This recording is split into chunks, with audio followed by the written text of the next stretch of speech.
welcome everybody. We are back to a new week of Social Strategy Simplified with Sue, where we break down the social media strategies of top industry professionals who are gaining extraordinary reach and ROI on their social media efforts while actually creating less. So I am demonstrating to you, based on a hub and spoke content framework, how these people are achieving this goal and how you can do this as well. Now, if you are not in the same business as the people I am demonstrating each week, that is just fine, because these strategies and best practices are universal and can be applied to any business. So I've started out doing a lot of regulated professional service providers. I am going to be moving on to all kinds of other areas. But if you do have anybody that you know in these particular fields that I've been highlighting, lawyers, financial advisors, realtors, mortgage lenders, anyone in that professional services space that you see doing an amazing job on social media,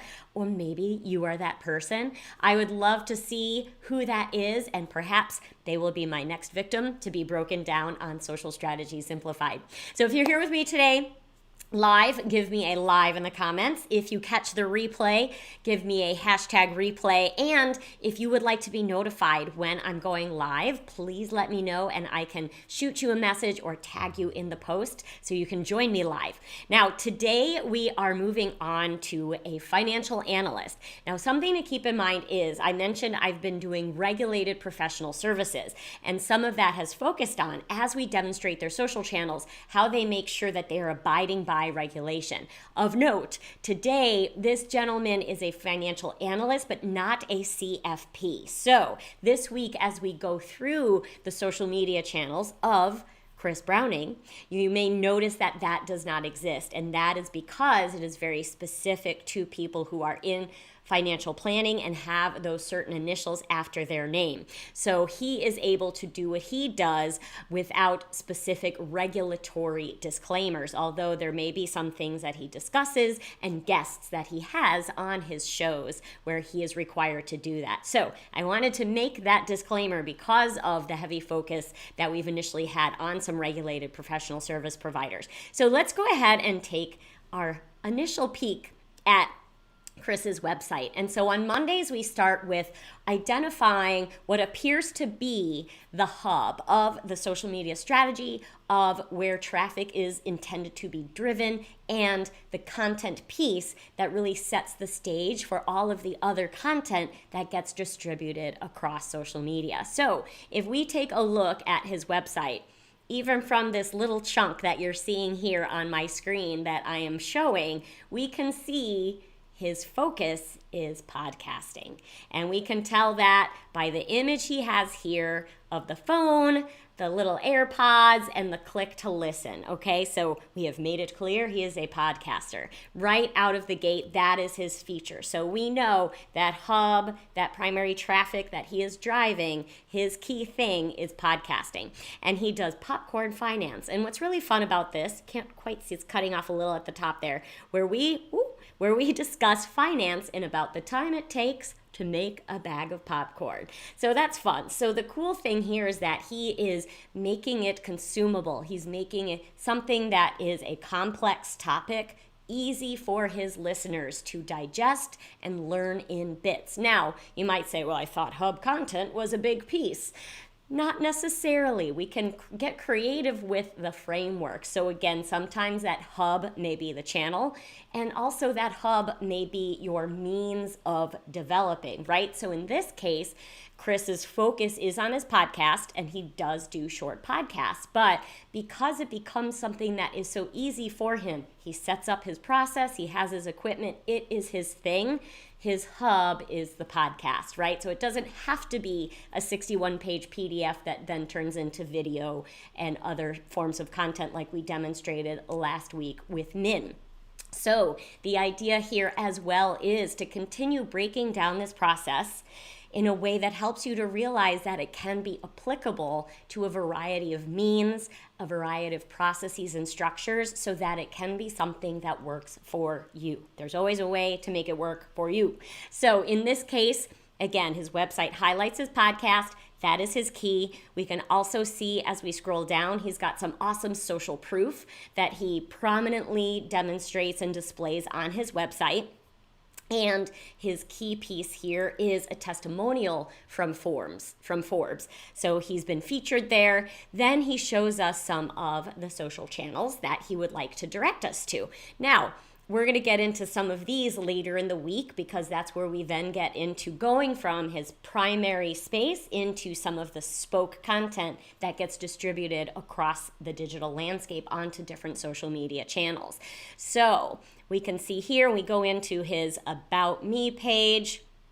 He talks about his history, why he's doing what he's doing, and you'll notice this is a very well done video, right? So he does have YouTube, and as you may have guessed from some of our earlier demonstrations, yes, the podcast serves as a video or is created in video form and serves to then appeal to two different needs that allow him to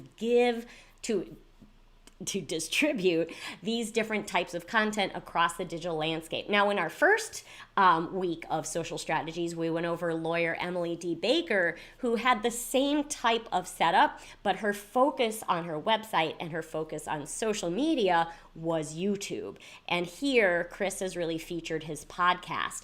And what may be a reason for that is that he actually has two podcasts. So by getting visibility on one and having a secondary, that really builds his brand as a podcaster, but he can implement the same strategy as Emily by creating video that is then multi-purposed across YouTube and then into audio form for his podcasts. So the model can work in a variety of ways. It's all about what you want to focus on, what you structure, and then how you set up that repeatable process to continue to create those main pieces that you love and you're good at, and then you can then distribute across other social media channels where you want to establish a presence with a variety of potential audiences.